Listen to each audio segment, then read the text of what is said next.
How to fix PlayStation 5 controller showing Xbox buttons on Steam.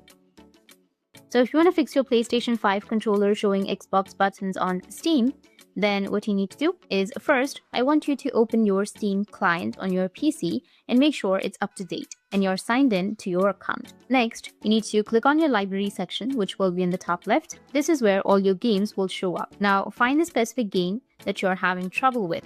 Like, for example, I'm going to choose the game which is right here. You need to right click on the game and then you'll find the properties option. Go with properties and you'll get this kind of interface.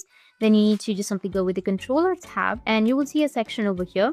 This will show up the default settings. So you need to just simply click on use default settings and then you need to select disable Steam input. Once you have successfully clicked on it, Steam will automatically apply those changes for you. You can now close everything and that's it. Once you disable that option, your PlayStation 5 controller will stop showing Xbox buttons and everything will match perfectly with your PlayStation layout. That's it, and if you have any questions, feel free to comment below. Thanks for watching.